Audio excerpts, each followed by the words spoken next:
guilty. I'd like to thank you all for coming. You've all came a long way, and we do really appreciate it. I know it's not necessarily somewhere that everyone would come to, but we're glad that you're all here, and we thank you very much for it. And I should be saying this is on behalf of my wife and I.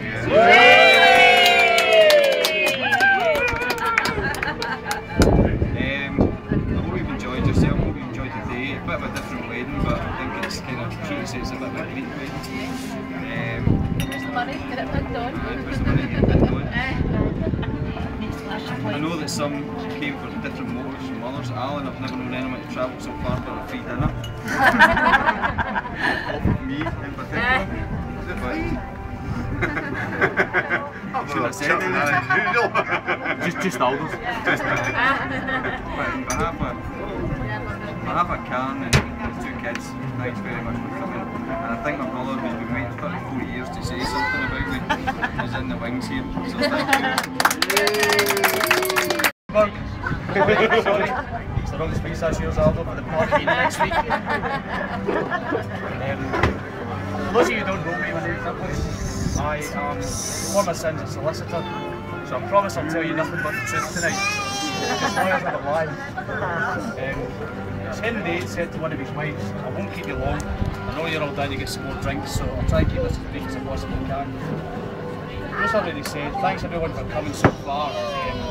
It's obviously a very different wedding. It's a big commitment to came here. The whole family appreciate everyone making the effort to come along. It's very much appreciated. I was going to respond on behalf of the bridesmaids, because traditionally somebody will compliment the bridesmaids, but I'll just make a compliment to the bridesmaids. I think they all look lovely. I'm sure you'll... Taking the role seriously as I do, and having waited 34 years to do this, I've conducted extensive research. I've scoured the shelves of the libraries, I've been on the internet, I've spoken to the finest minds known to man. I spent a lot of time doing this, and I'm afraid my research drew a blank, so I decided in substitute for that I would speak to Alan to try and find a good topic for today's speech. And he got it really, really easily. He just said to me, look, it's simple, it's all about character assassination. I'm supposed to not just slate Bruce, I'm supposed to say good things about him as well, but unfortunately for him I've actually got a drop of selective amnesia, so I'm afraid I'll just have to tell you what I remember. Bruce was born on the 18th of April 1975. In that month the Vietnam War ended, defeated the US. Bill Gates also founded Microsoft in that month. I'll leave you to decide which was the bigger tragedy. Now Bruce has had a varied career throughout his life. He's always had an eye from being a young child as he tried to make his mind up what he wanted to do later on. He never ever went down the traditional route that most people would have gone down, like a fireman or a policeman. He started it around about the age of 3 when he decided he would try his hand at jewellery. My mum had a really nice wire action coat, very, very expensive, very exclusive. So what does my brave 3-year-old brother decide to do? He thinks, I'll have a go at that and I'll try and fix it because it looks as if it might be broken. He tells me that he stopped his career as being a jeweller simply because he broke the cord. I'm sure the leather that my mum gave him had absolutely nothing to do with it. His next change of career was around about 5 when he decided he wanted to be a sailor. He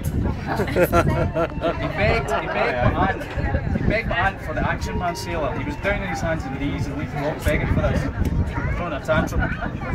He assures me that this is where his love of hanging around the docks with bearded men comes from. I'll leave you to make up your own mind on that. And he also tells me that this is where his love of being paddled comes from. Sorry, that says, sorry, that should have been, this is where his love of paddling comes from. My brother is, as some of you may know, has become a man of letters, and he has a degree in chemical engineering and also a master's in bioengineering, which all sounds very impressive. I'll tell you how his first job was. When Bruce left university, his first job was, I suppose, most men's dream job. It's certainly Alan's dream job anyway. He made and designed breast implants. Now, he was very, very good at his job, and everybody said he was really good and he should have continued in that line of career. He's so good that many people say he's continued to make a tit of himself even since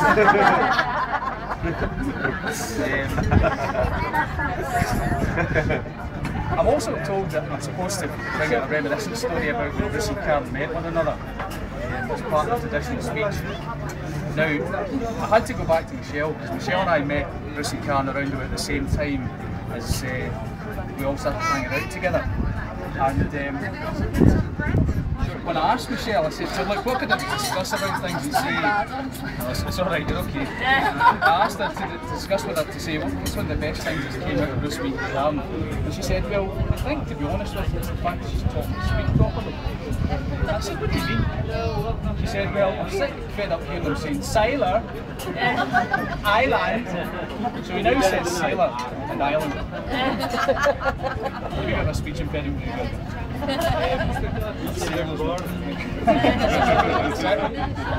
think that's enough abuse for him for this occasion, although there might be a return bout with the Tudor in a few weeks' time. So I'm keeping this one not too bad.